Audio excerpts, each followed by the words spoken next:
Maintenant que nous avons modélisé un objet 3D en fait à visibilité multiple, donc ce qu'on va affilier ou ce qu'on va associer aux différents types au sein de la famille, on va s'intéresser un tout petit peu à la visibilité de cet objet-là en plan d'aménagement ou tout simplement en vue de plan.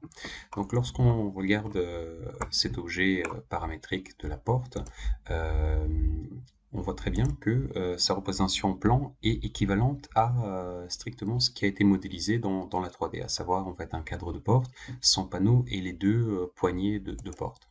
Ce n'est pas forcément ce graphisme-là qu'on va vouloir retrouver au sein d'un plan d'aménagement dans un projet architectural. Donc maintenant, on va observer certains des paramètres qui permettent donc de cacher, masquer un certain nombre d'objets ou des volumétries 3D et de les remplacer par des graphismes 2D ou des lignes de symboles. Ce que je vais chercher à faire, c'est de faire disparaître, par exemple, au sein de cette famille-là, le panneau de porte et de le remplacer par un rectangle ouvert, donc d'un côté ou de l'autre du cadre de porte, avec un quart de cercle en pointillé qui va représenter, donc, comme de manière classique, le sens d'ouverture de cette porte. Alors pour configurer cette famille-là, je vais aller me placer au sein de la famille elle-même, donc la famille qui s'appelle porte composée, et aller sur son niveau de référence. Dans son niveau de référence, je vois donc la porte et son panneau, ainsi que les deux poignées qui ont été imbriquées dans cette famille qui s'appelle panneau de porte. Je vais intervenir sur l'ensemble des graphismes de poignée plus panneau de porte. Et je vais venir ici masquer leur visibilité. Alors auparavant, pour pouvoir voir ce que je fais, je vais aller enclencher en bas de l'écran, dans les paramètres de visibilité de la vue, ceux qui se trouvent en bas à gauche, celui qui s'appelle aperçu de la visibilité. Il est actuellement désactivé. Alors je vais aller activer cet aperçu-là, et il y a un rectangle jaune qui apparaît sur les bords de l'écran avec aperçu de la visibilité enclenché. Maintenant, je vais sélectionner le panneau, la volumétrie que je vais vouloir faire disparaître. Et lorsque je sélectionne cet objet-là, en haut de l'écran, au niveau du bandeau de modélisation, j'ai un onglet qui s'appelle paramètres de visibilité qui apparaît. Lorsque je clique sur le bouton, j'ai un certain nombre de paramètres à cocher ou décocher, notamment la visibilité de cet objet-là dans les différentes vues, sans plan, plan de faux plafond, avant-arrière ou gauche à droite. Alors avant-arrière correspond aux vues de cette porte-là de chaque face de la porte, et gauche-droite probablement ce sera tel que défini par ce plan de construction qui était le plan gauche-droite, donc lorsqu'on coupe à travers l'objet. Je vais vouloir, quoi qu'il arrive, de voir cette porte en coupe et en élévation. Par contre, je vais vouloir faire disparaître le panneau de la porte en plan de faux plafond. Et lorsque je clique, je décoche en fait son affichage, je vois que la porte disparaît puisque l'aperçu de la visibilité est désactivé.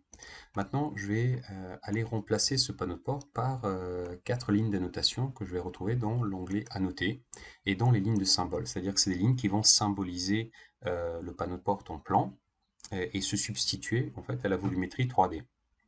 Je choisis donc d'utiliser l'outil rectangle et de dessiner un rectangle à partir du croisement des plans de référence qu'on a précédemment créés pour l'emplacement de la charnière. Donc je vais dessiner un rectangle avec des dimensions pour l'instant aléatoires, et après ça je vais venir aligner par exemple cette arête du rectangle là sur ce plan de construction qui correspond au plan de la charnière, et l'arête basse par rapport au plan de fini de la charnière en fait le long du cadre de porte.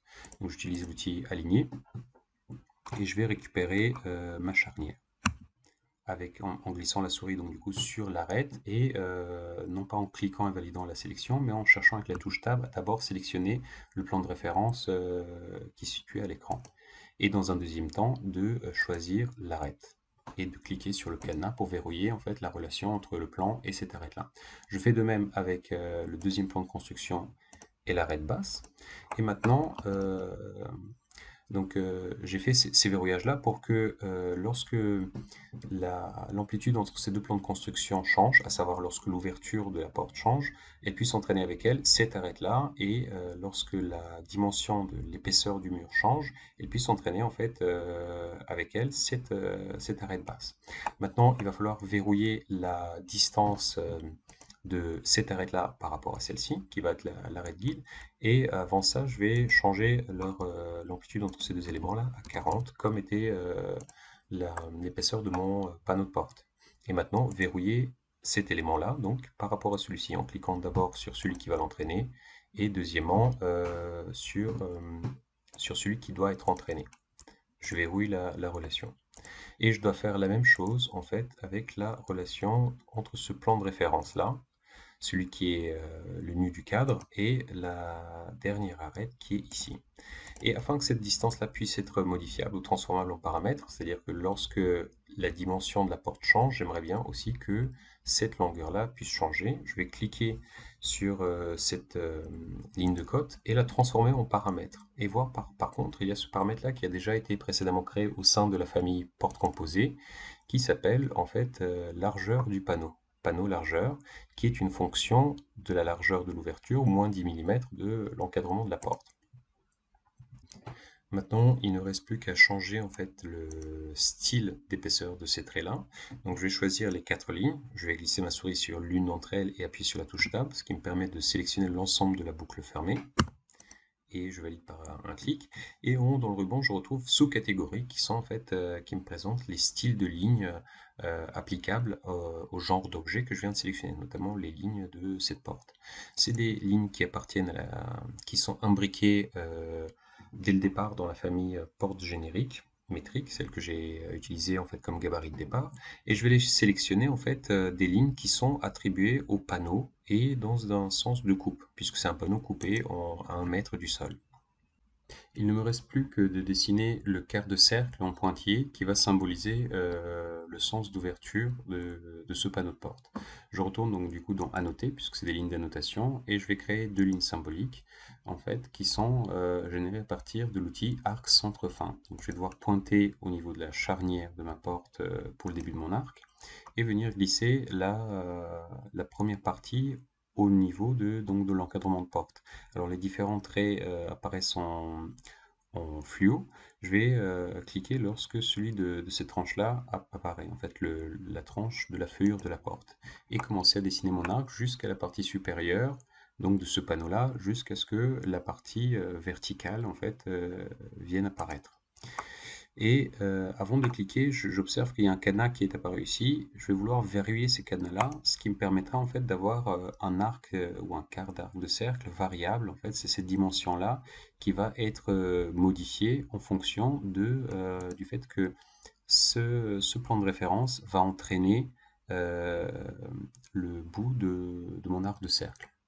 Alors la démonstration en image, c'est que là pour l'instant j'ai un arc de cercle de 700 en fait, d'ouverture, donc 70 cm d'ouverture pour la porte. Je vais modifier ce paramètre-là à par exemple 1500. Après, je vais revenir en arrière pour te montrer qu'en appliquant, le quart de cercle vient s'ajuster à la nouvelle ouverture.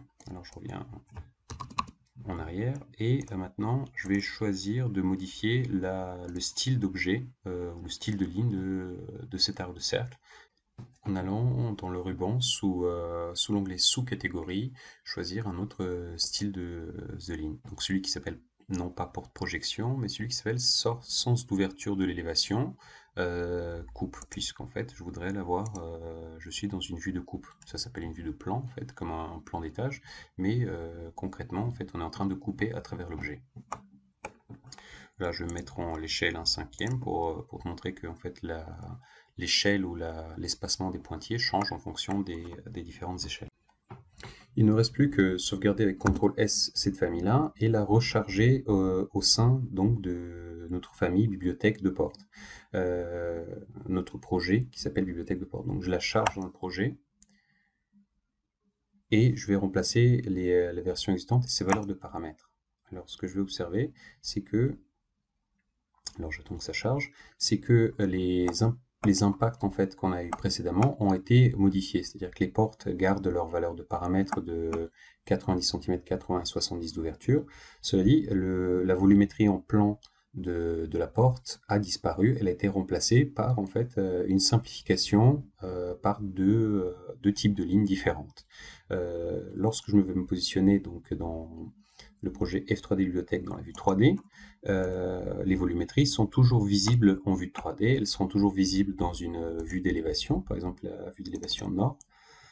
Elles seront toujours visibles dans ces vues d'élévation. Par contre, elles ne sont plus visibles puisqu'on les a substituées en niveau 0,0 par ce symbole d'un rectangle avec un quart de cercle. Voilà pour la partie de gestion en fait, de la visibilité et le remplacement par des graphismes 2D.